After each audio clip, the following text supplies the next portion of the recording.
Welcome back to Phoenix Wright, Ace Attorney. It's time to do the second day of the trial in Case 3. Mr. Wright? Yes? Why do you look so unhappy? Nothing. Really, it's nothing. Right, Mia? Uh-oh, she looks even unhappier. Phoenix, your client is now practically a dead man walking. Perhaps that's why I feel particularly close to him. This is no time for dead people jokes, please. You know we're going into this trial utterly defenseless. Yet if Mr. Powers is truly innocent, we should be able to find something overlooked in the evidence to prove it. Something overlooked. We have to find something, Phoenix, today. It's that or lose the trial. This isn't going to be easy. 10 a.m. Let's start this thing.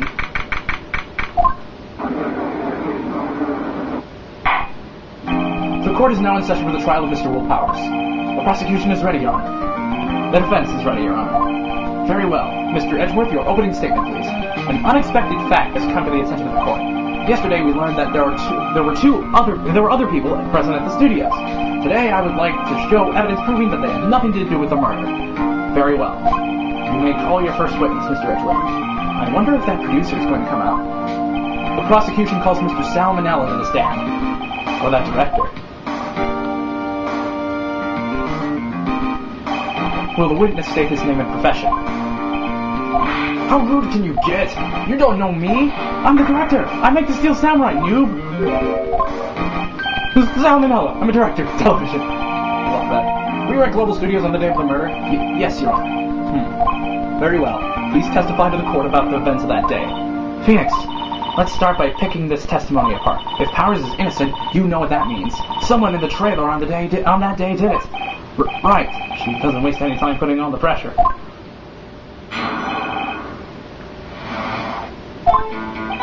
I was at the studios from around 9 that morning. During the morning, I was doing an action scene run-through. It took a lot more time than I thought it would. I hear that everyone else ate lunch in the employee area, but I had a meeting in the Studio 2 trailer, so I ended up skipping lunch. We were in the meeting until around 4. During the meeting, well, I'm pretty sure no one left their chairs. That's about it. The time of Mr. Hammer's death was 2:30 p.m., and according to your testimony, you were in a meeting at that time. Mr. Wright, you may begin your cross-examination. Yes, Your Honor. Okay, here we go.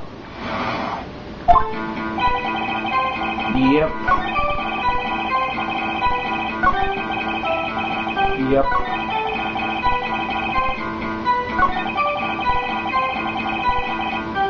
Hold it. So in the end, you didn't get to eat? Yeah, no steak at least. Can you believe it? That must have been tough. Phoenix, yeah? Doesn't something about that seem odd to you? It's contradictory. Yeah, it does seem odd now that you mention it. Mr. Manila. What do you mean?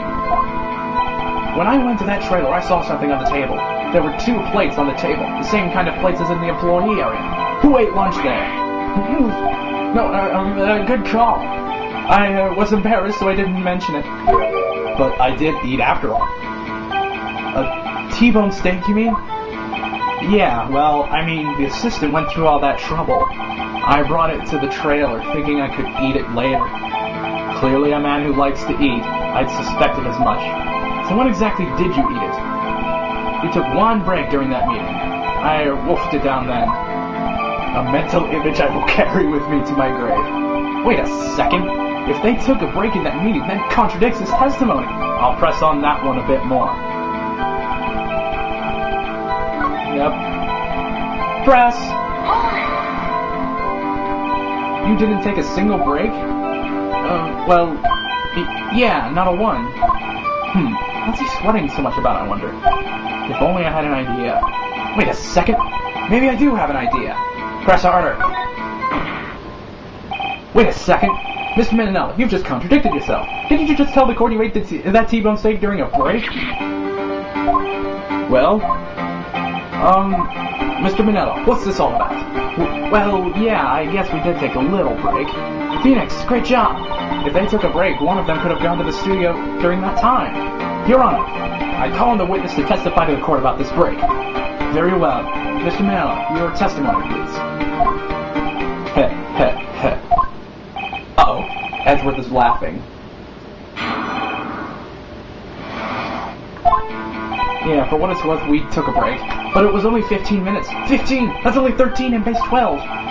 Not enough time for someone to say, commit murder in Studio 1. That's only just enough time to eat a T-bone steak, if you ask me. I don't think it would even be enough time for that, but that's just me. Very well. You may begin the cross-examination.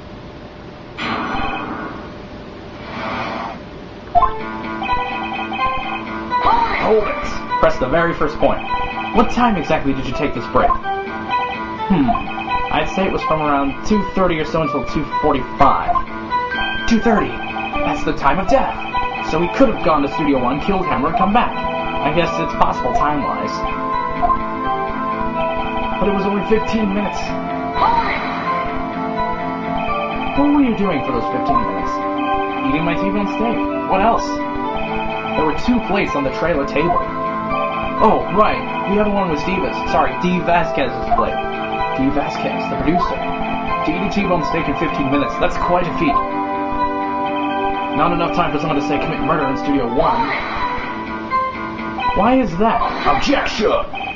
Haven't we had enough of this pointless line of questioning? Your Honor, the testimony to this point has made one certain fact painfully clear.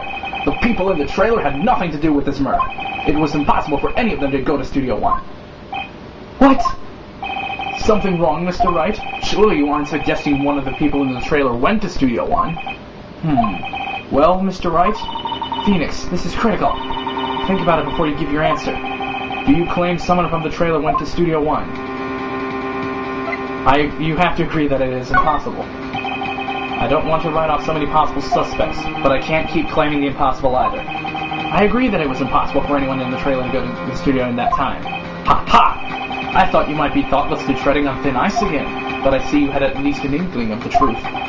What do you mean, Mr. Edgeworth? It's quite simple. True, the break in the trailer meeting came right at the time of death.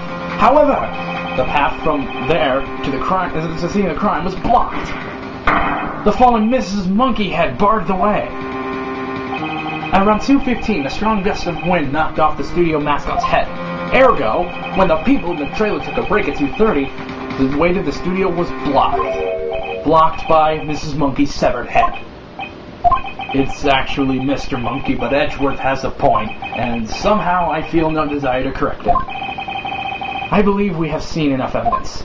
I would like to relieve Mr. Minella from the stand. What? It's over? Very well. The court's opinion on this case is as follows. We have found that there were several other people in Studio 2 on the day of the murder. However, it is also clear that none of these people could have gone to Studio 1.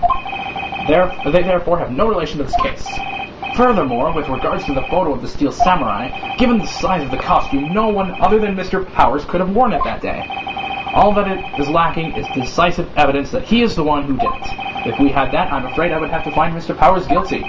Your Honor, the prosecution is pleased to announce that we indeed have decisive evidence. A witness.